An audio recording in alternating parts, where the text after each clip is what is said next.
So my worst position this year has been third.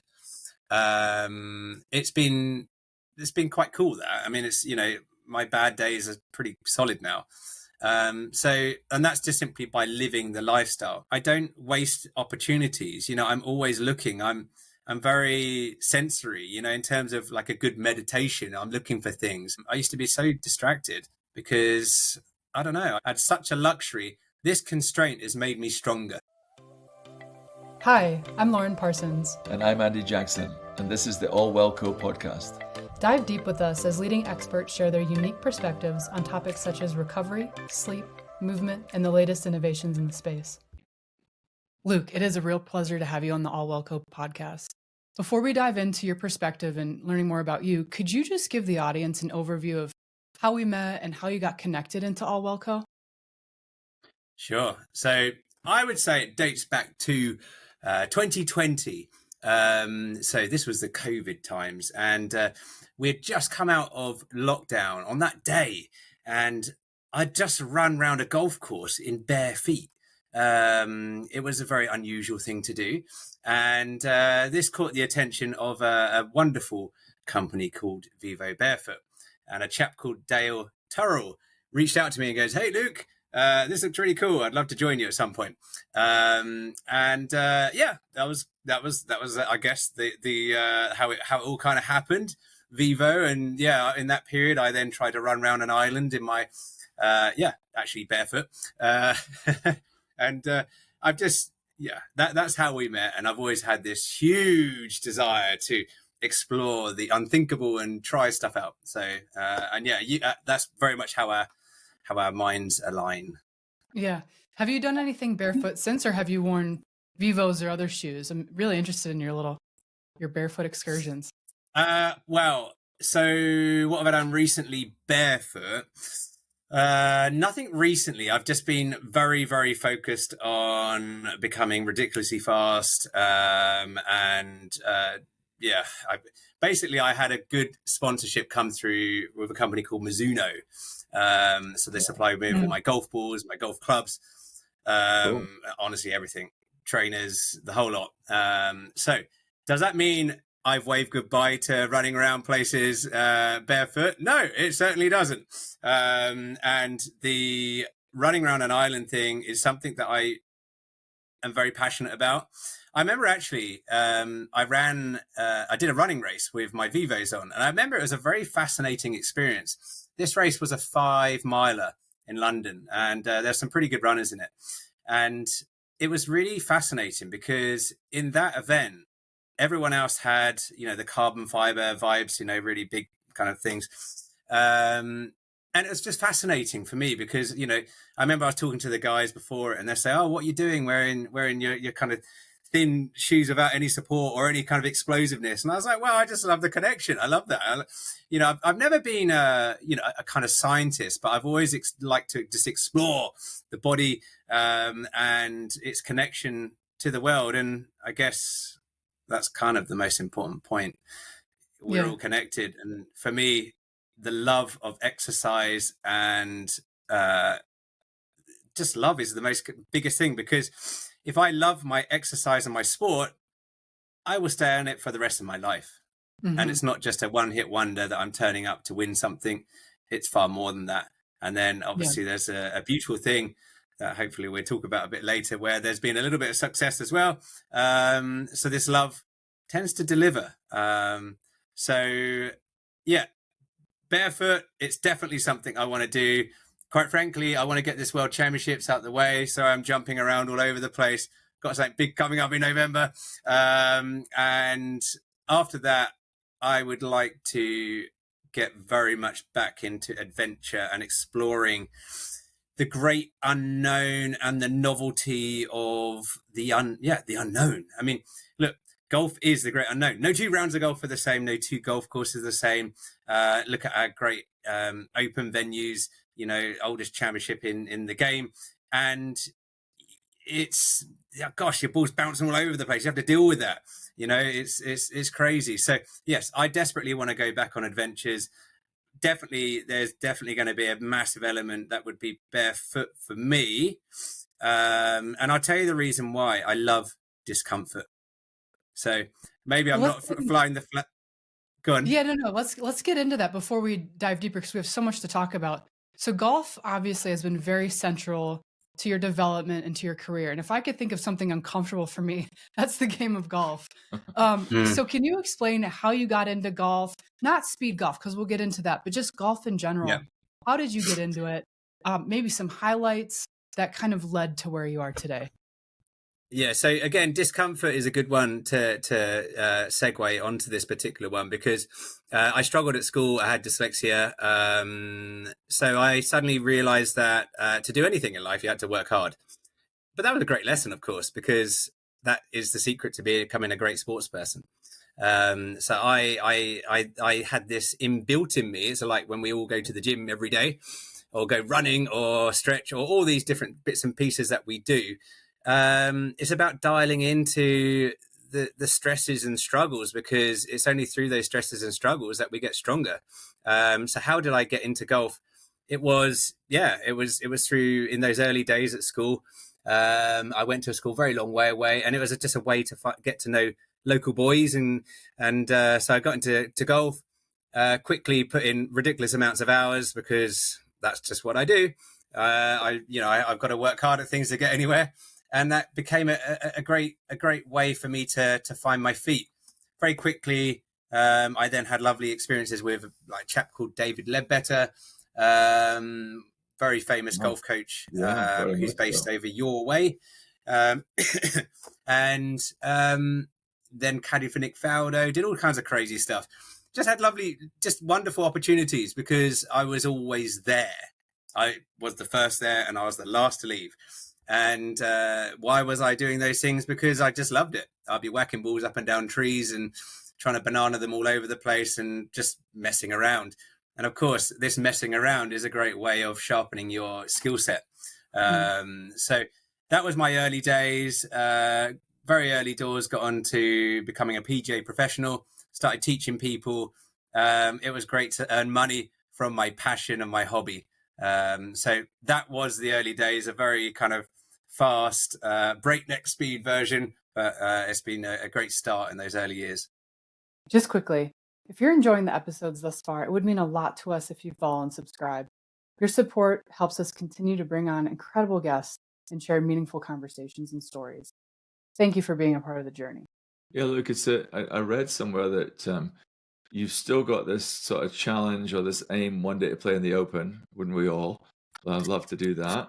I mean, how close have you been? What's your future plans? Tell me about the Open.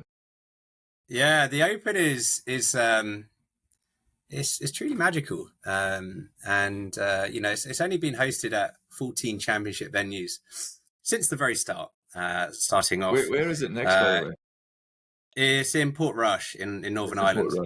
Yeah. Okay. Yeah. So that's the 153rd. And yeah, it'd be back in St Andrews a couple of years later. Royal Birkdale the year after that. In between the two, sandwiched in between.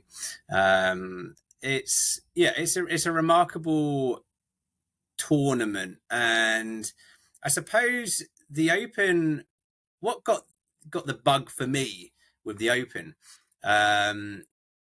was its history and the quirky stories of people having little battles against each other in the early days, and then it suddenly became this wonderful tournament. And then these courses with all this history. The local one down my way, Royal St George's, is where Ian Fleming used to be a member, so the author of James Bond. So then you have this lovely snug with all the issues of all his little novels. It's fantastic, and all the clubhouses are very much like that. They have little quirks, unusual stories.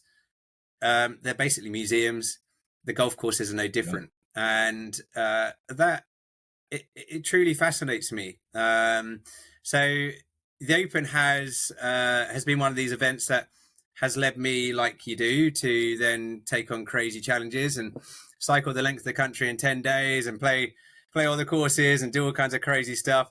How close have I come? I think I got in a playoff once. I haven't been I've been close-ish, but they're not close, if that makes sense. Yeah. The point is, I've not trying? played in the championship, and that's the point. The point is, I would love to have a go again. I didn't have a go this year because I was tunnel focused on truly becoming the best version of myself within speed golf. Now, does that mean I'm done with that? No. Like I say, next year I want to open up some wonderful adventures, and one of these adventures will be the Open Championship. I've made so many connections and everything else. I'd love to really unwrap that one. Who hasn't unwrapped a gift? You know, I want to unwrap that gift and see what's in there. I will be having a go at it. I've picked up lots of skills, which we'll talk about shortly, from speed golf, and I'm absolutely thrilled and excited to put them to the test. So you set the world record for the fastest 18 hole of golf and recorded a time of 36 minutes and 4 seconds. This is part of a sport called speed golf. Many of our listeners won't have heard of what speed golf is. So can you just explain what speed golf is? And is this a worldwide and growing sport? All right, so speed golf is you're essentially running around a golf course and playing golf. So it's the combination of your time plus your score. So if you were to go run around a golf course in 30 minutes and shoot 70, your score would be 100. That is speed golf. So some people might be confused by they think it is a race, but it's a race with a score. So it's probably more comparable to duathlon in terms of another sport. So 36 minutes and 4 seconds. Explain that to me. What was your score? How does that link? Explain that to me, how you set the world record. Okay, so on the world record one, I'm going to take you back to my first record, and I'll explain the reason why, because it's a very important point to me, and I think a lot of your listeners will be able to understand this. I had a real monkey on my back. I tried 3 times previously and failed miserably, and failure hurts. It doesn't matter how many books you read, how many things that say you can learn from it, this, that, and the other. It hurt, and so I systematically improved with each attempt, and that's the thing. Speed golf it's all about being ruthlessly efficient. Okay, so you're stepping up to your ball and you're hitting. Now, how do you just step up to your ball and hit? Well, you do your thinking before you run up. Now that obviously takes a bit of practice. How do you when you're running? It's quite an explosive. It's quite kind of, you're really going for it. But then over the ball, to hit a very precise precision shot, you need to calm yourself down. Now, again, this is another thing you need to practice. Obviously we'll go into those different bits and pieces shortly. But in terms of that world record, the one that we're referring to here, I went round on that day, I think it was 20 minutes, and that particular score was 9 over.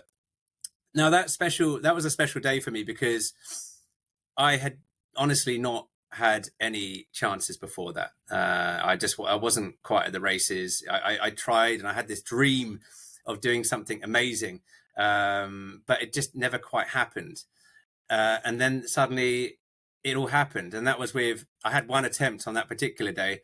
All the eyes were on me. I was under a lot of pressure because if I failed, then a lot of money would have been spent. A lot of people would have turned up for absolutely nothing.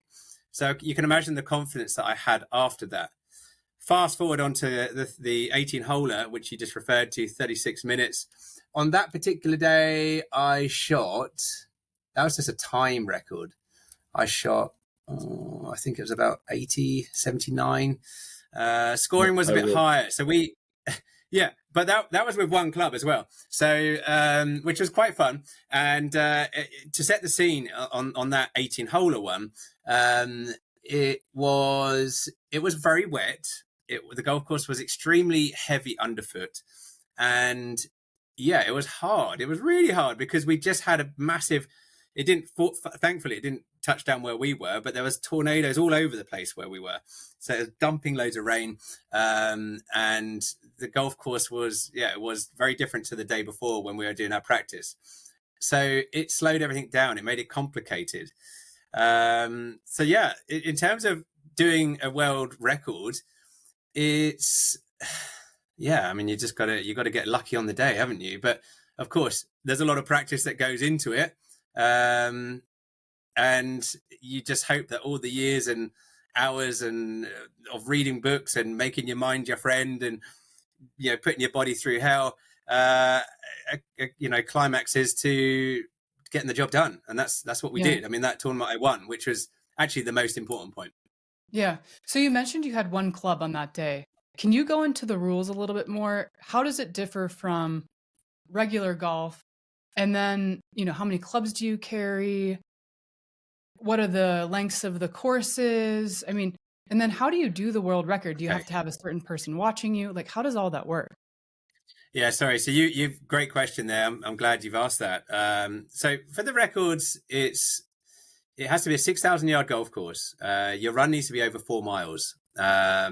So when I say run, not your actual run, if you're to do it as straight line as the crow flies, that needs to be 4 miles. So your run's going to be probably 4.5 miles or something like that, I'm guessing. Depending on how straight you hit it, some others might be a bit longer. But yeah, it needs to be, so 4 miles would be to make it official. So speed golf is, it's been around for a few years now. Coming back to a question earlier, you said it global. It is global. The Japan Federation, they're going to host the World Championships in November, which is obviously, as you know, just around the corner. So we've got some exciting stuff coming. But yeah, New Zealand, Australia, Japan, Sweden, Belgium, Finland, UK, Ireland, US. Don't want to miss anyone, but yeah, there's a few nations that do it. There's lots of opportunity, and of course, it doesn't really matter if you don't have a federation wherever your country is, because you can go and run around a golf course as long as you do it early enough, and you're courteous enough just to give the greenkeepers a bit of forewarning. But it's, in terms of rules, it's the same as golf. Obviously, there used to be a case where you had to have the flag out when you putted, but now that's changed in golf. Speed golf has always been the flags in. It would take you time to get the flag out. It'd be pointless. So you putt with the flag in. Typically speaking, you rake your bunkers, do all that kind of stuff. Sometimes you have a crew of people who go out after the event to do that, because that really doesn't affect your score. But it's very comparable, and I think that's probably the most exciting point of it. Let's just say last World Championships, Jamie, who won, oh gosh, I'm such a bad person with numbers, but I mean, I'm pretty sure he shot something like 1 under par in one of his rounds, again with just 3 or 4 clubs, and in a very wonderful time. So, and that's the thing. That's what is remarkable, what is possible. And coming back to the Open Championship stuff, from my personal point of view, I've been shocked. As a golf coach, I used to tell people to take your time, do practice swings, walk around the golf course.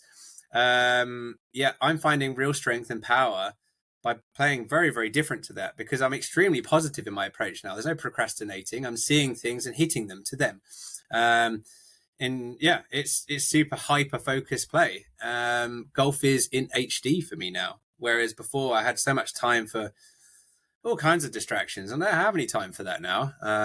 So yeah. Talk to me about the clubs a little bit more. You said when people use 3 or 4 clubs, are they standard clubs, or do you make them yourself? I mean, how do the clubs work? Yeah, so some people make very short putters, which are like a hammer. It's very bizarre, because it's lighter to carry around.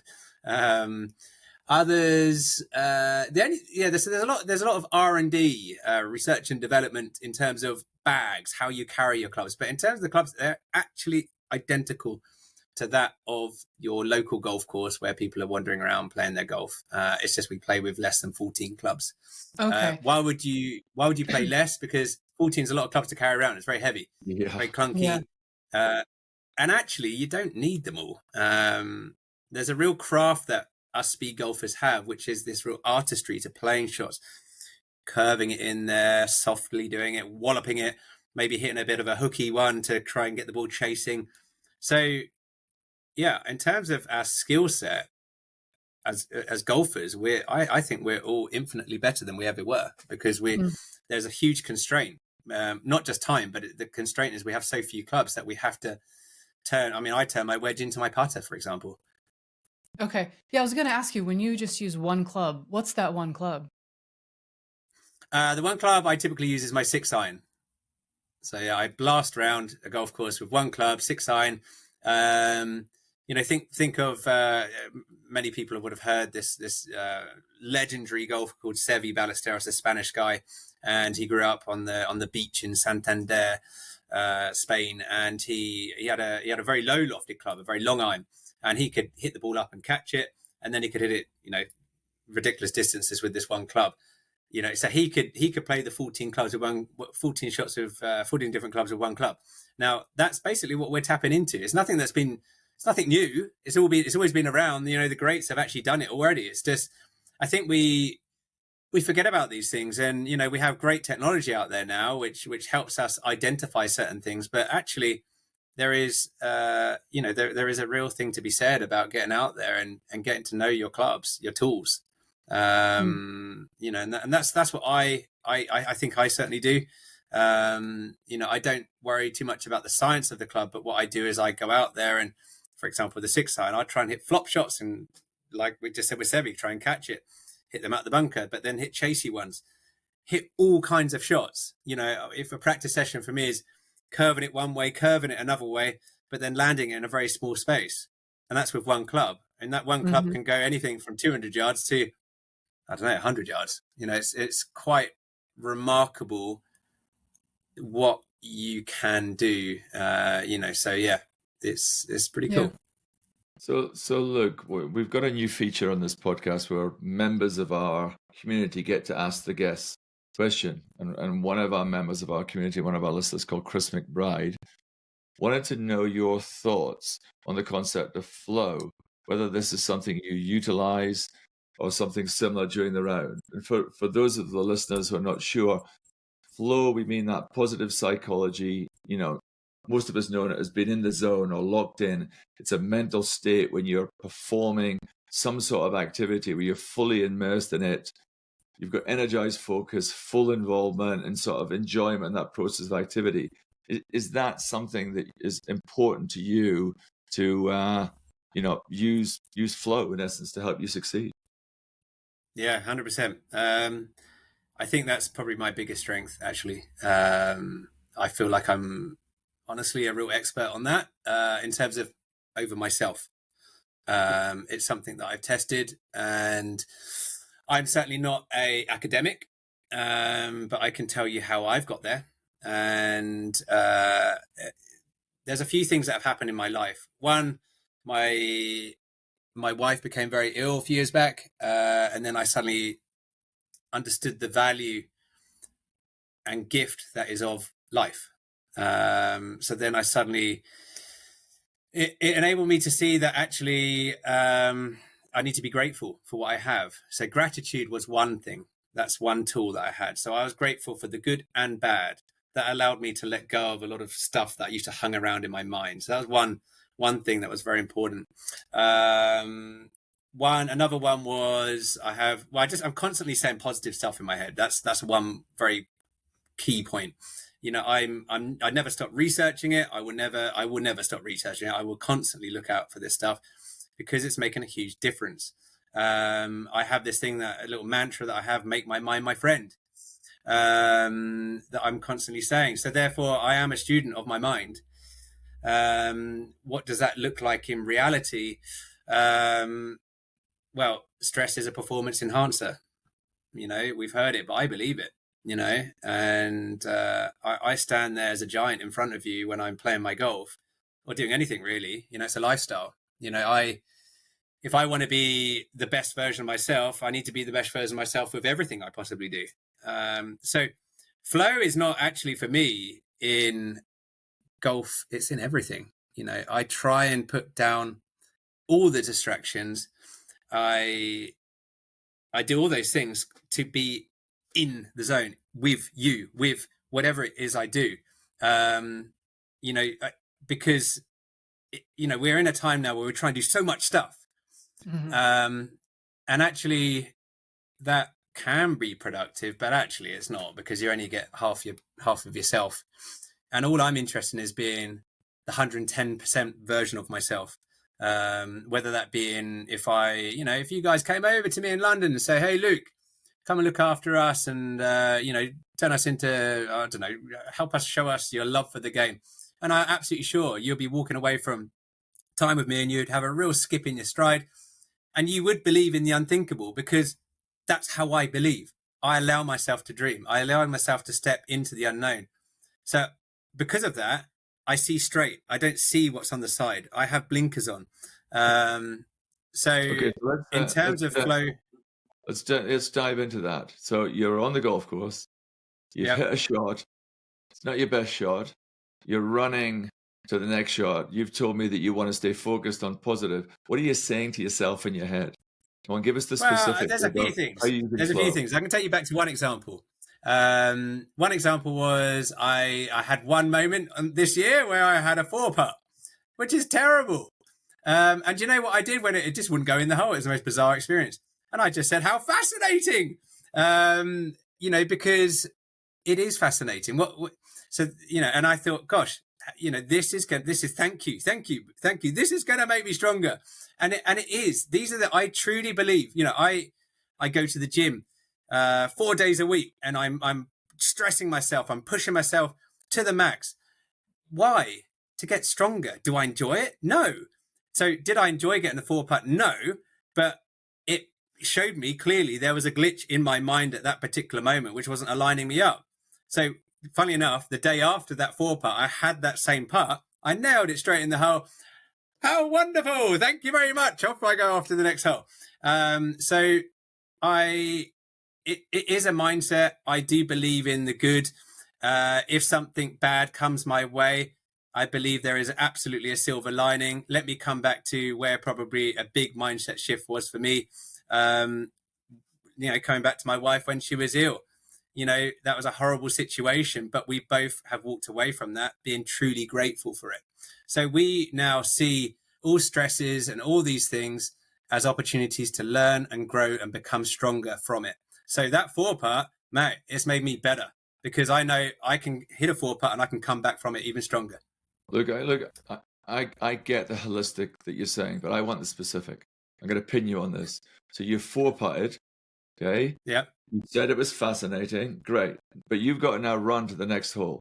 You've got to then hit the next shot. Most golfers find it really hard to get out of their head and get focused when they 4-putt, when they do that. So what did you actually do in that moment? Not what you thought about the next day, the next time you did the putt. What did you do in the next 10 seconds? I said, you won't believe this, but I said, because obviously, you feel a bit of nerves.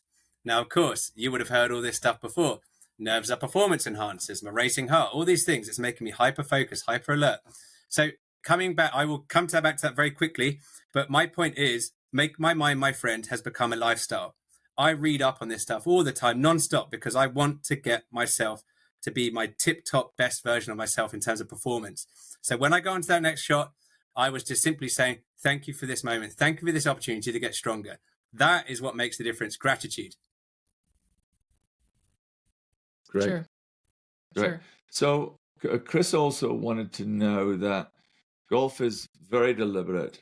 It's kind of slow when you think through what you've got to do, but you have got to make really quick, good decisions versus the normal controlled, when you watch Scotty Scheffler, he's got a routine, he takes his time, he talks to his caddy, etc. You got to do it quick. How do you do this? Yeah. Okay. So I meditate every single day. I'm working constantly on, so I do a lot of my pre-shot routine way before I even reach the golf course. That's how I do it. So I do all my mental preparation, all my stuff, breath work, whatever it is, and it obviously would change by the day because mood changes, golf courses changes, everything changes. I might feel under pressure. I might feel, I don't know, one of my competitors just doesn't, I'm not clicking with that guy and I'm feeling, I don't know, doesn't feel very nice. So then I need to change my approach for that. But ultimately, in terms of pre-shot routine and all that stuff that I used to teach like crazy, and certainly do, I walked that talk. It's all about having the foresight and the preparation, like everything I do now, whether it is for my children, I take the time to do things well. I do my breath work so that when I get to the ball, I know I have one chance. So therefore, I'm going to give this my very best on that very moment. So when I'm walking into it, everything is about the very best I can do for that very moment. There's no 95%. I'm 100%, or it's just not worth turning up. So, for example, today, I didn't have enough time to get to the golf course. So what did I do? I believe in doing extra. So, for many people, that would be an excuse not to practice today. But, that's not me, so I put up a net in my driveway. I hit loads of balls just before we had a little talk. Before we had our talk, sorry, not a little talk. And then I did some practice on my carpet downstairs. I have a lovely rail, and I just ground out. I'm going to do it, and I'm going to do it well. And, you could say, well, how is that a good practice? Well, trust me, when I'm in my driveway, I might have neighbors who stop outside on the street looking at me and thinking I'm a complete lunatic. I love that. That's perfect because I will feel my mind wander. And I think, no, come on back, Luke. Come on back. Like anyone who talks about meditation, it's not a problem if your mind wanders. In fact, that's what happens. But it's then, can you bring it back?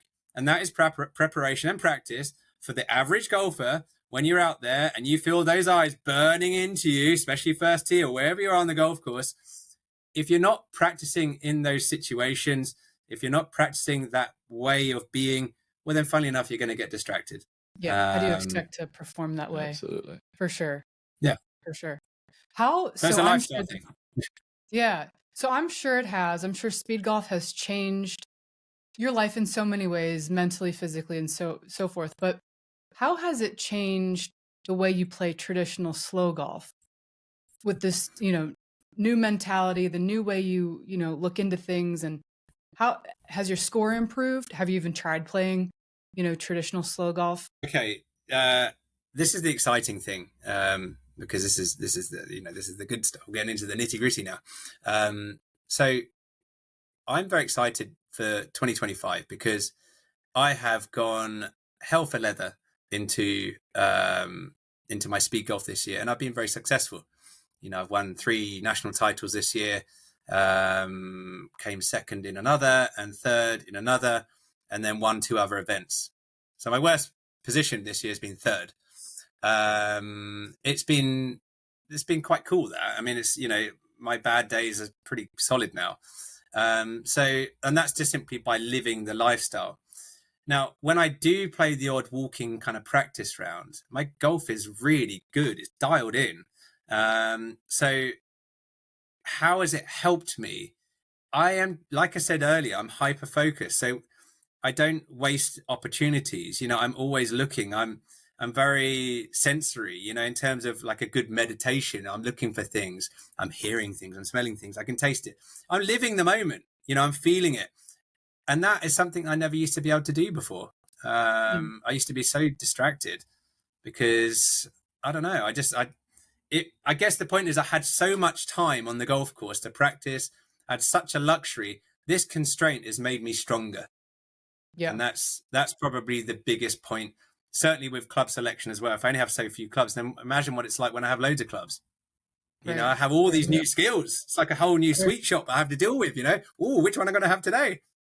Yeah. It's forced you to get rid of the fluff, it seems like, right? When you have so much time, it's almost too much. And then there goes your mind, there goes your focus, and all of those things. So many listeners are athletes themselves, or train professional or amateur ones. Can you tell us about a week in your life of training? How much physical versus golf? How much cardio versus strength? Do you get injured? How do you fuel? I mean, the mind obviously is a huge portion of it for you, which is probably the biggest portion for anybody. But what else do you do during your week?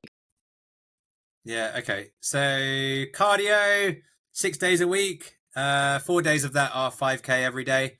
Then I have 2 kind of special sessions, an interval, speed session interval, and then a long run. So quite traditional in that sense.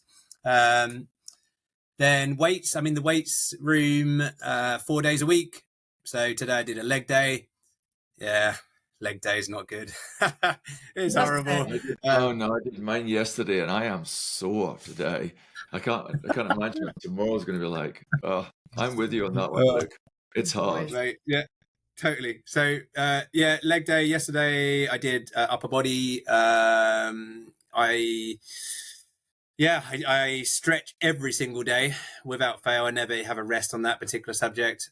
Every single morning I wake up at 5 a.m. 5 till 6 is my mobility time. So I do a lot, mobility and core, because I have struggled with a bulging disc in the past, which is horrible. So I have put that one to bed just by sheer will and effort. I don't want that to come back. So I'm one, mindful of my body. I listen. And then 2, I do lots of side planks, all kinds of various different core exercises, and then calf raises because I do a lot of running, all kinds of exercises just to prep my body for the stuff that I'm going to put it through in the week to come. So yeah, I have cardio, I have weights, strength work. I then have the kind of mobility core work. I then in the evening always finish off with stretching. Stretching's whilst my wife watches a bit of TV. I just lay on the floor and roll around, and yeah, that's that. And golf wise, I play 4 days a week. That for me is a good sweet spot. Doesn't sound like much given what I'm doing, but for me, I've learned now more than ever, less is more. I really have. 4 times a week. Yeah, well, I mean, if you think about it, if I then am going out and playing traditional golf level par or under par now, which is what's happening, that's a good standard, to not too much golf in the great scheme of things. So that's, again, what's quite exciting about that. So, yeah, I mean, next year, like I say, when I play a bit more kind of normal golf, it'll be interesting when I can loosen a little bit of time into my kind of traditional golf. But yeah, and then just loads of books that I read, and just sort of studying. And yeah, there's one very important person to me, but I think you're probably going to ask me a question very soon about that, who I've picked up some really interesting information, but that's a rough idea of what I do. And then what about fueling? Do you feel in any sort of specific way? Do you have a regime? Do you just eat what feels right? Yeah, so I feel like I'm not doing a good job of this. Sorry, because I really do go above and beyond on pretty much every single box. So when it comes to fueling, I start. Well, I mean, when I say above and beyond, I'm sure people might think there's better ways of doing it, and please send them over to me if you have the time to. But I start the day off with kind of a green super powder type thing. Then I found matcha tea is quite a good thing for me in terms of the caffeine here. It works quite well for me. So I have a matcha every morning. In terms of then everything's homemade. So every single day I'm making breads for me and my family. In terms of before I do a pre-workout drink, I make sure I take on my salts. I take creatine. I find that works for me. I do take whey protein powder as well. I try and make sure I have that immediately after. I just flag. I feel wobbly and all over the place after my workouts if I don't get that quickly, because obviously then you inevitably have a journey back home, and that can be quite bad for me. And in terms of recovery, I find that a disaster. So I really try and chug that down. I make that just before and chuck it in a cool bag, and then have it straight after my workout. I've kind of dabbled with a bit of everything, like coconut water and rock salt and all that kind of stuff to get the electrolytes in, and then I've gone to real true just electrolyte powders. It's I really have not turned over a stone. Sorry, was that? Yeah, no, I was just going to say, just take it to your world record day. So one of the things I find in golf, when I start getting to like holes 12, 13, 14, some of my focus goes. So I've been thinking about what I drink, what I eat in the earlier holes. If you watch golfers, they seem to be eating something every 2 or 3 holes, or taking their drink or whatever. So you're running also at the same Yeah, time. yeah. So during that round to make, you're about to break the world record. You're at hole 17 and 18 to go. Your mind is starting to wander a bit logically. What have you done to fuel during there to try and avoid, that happening? Yeah, so my fueling, because I knew it was hot, I took quite a lot of electrolytes on beforehand, so a lot of salts, more than normal. Also ate pretty salty food before it. I think I had sushi the night before. I was really trying to have as much salty stuff as possible, because I was sweating heaps before I even teed off, as an example. Yeah. So for me, it depends on the situation, because that I certainly wouldn't do if I was over here as it is right now, because it's starting to get cold over here now, and all that stuff. I don't need it. That would do the exact opposite of what I'm trying to achieve. It depends on the situation, and I think that's probably be a very good point there. One tried and trusted way for one day is certainly not the right way for another. We're all our own laboratory. We need to test and try stuff. If I think about all the various bits and pieces that you guys offer, it's about using it all and trying it all. I would recommend that people buy everything you possibly can and try it all out and see what works, because there'll be some stuff that works really well for you and others where you're like, I'm not sure. But one thing I will say is there is definitely a lot to be said about people trying stuff out, using yourself as a test. Yes, you want to use experts' opinions, but actually in the end, it's going to come down to how your body performs with whatever it is that it has in it. Mm-hmm. That's great. Yeah. That's great advice. Now, I'm pretty sure you've inspired everybody who's listening to go, okay, this sounds cool. I'm an athlete. I like running. I love playing golf. I want to get involved in speed golf. So how do I do this? How do I actually get involved in speed golf if I wanted to go try it for the first time? Okay, so speed golf you can do anywhere. You don't need to play a kind of speed golf facility. But what it does involve is how I've done it is I've just spoken to the green staff at the club, and I've said, look, I'd love to run around the golf course. Obviously, this is going to probably eat into your time that you're looking after your facility. I will either run around you, or if you don't mind stand to the side, I'll play through you, but we'll work together. We'll do a little bit of tango, so to speak, with a bit of dancing. And, in the summer, you can get up before them anyway. But that's typically how I would suggest people do it. Or, of course, you can bookend it. You can go at the end of the day. So that's how you don't have chaos on the golf course. Yeah. You don't want all the groups getting in your way, or they certainly don't want you annoying them as you're running around. And if I wanted to actually enter a competition, is there a speed golf association, or how do I do that? Yeah, so obviously there's various countries which have their own events and tournaments. UK over here, we have ours. Ireland, there's a championship. France, sorry, I didn't mention France earlier, so there you go. There's another country which does it. But there's a lot of countries which certainly do. I think probably the easiest way is just Google speed golf. If you do, I think, because what Google is wonderful because it will bring up all the things in your own country. So I'm sure in the US, if you Google speed golf, it would probably come up with US speed golf. I doubt it would come up with British speed golf. But even if it did come up with British speed golf, you'll go back to US because their information is on our website, as an example. Great. Well, this has been fascinating, really interesting that, you guys are involved in a new sport, and I hope one day it becomes an Olympic sport and it grows. It seems like a real great combination of, you need mental strength, you need physicality, you've got to fuel correctly. It's awesome. Our podcast is all about that. It's about strength, kindness, and perspective. You've given us a great perspective. One of the things we like to do, though, is to show kindness to somebody who has embodied those values for you, someone you like to acknowledge has influenced you, inspired you to, be where you are in your career. Who do you want to give a leg up to and a shout out to? I will have to give a shout out to a guy who was there when I needed him most. So when we had that kind of family issue that I was telling you about earlier, I didn't really share with many people because my wife didn't want that to happen. But you know, it's hard. Sometimes you do need to share with someone.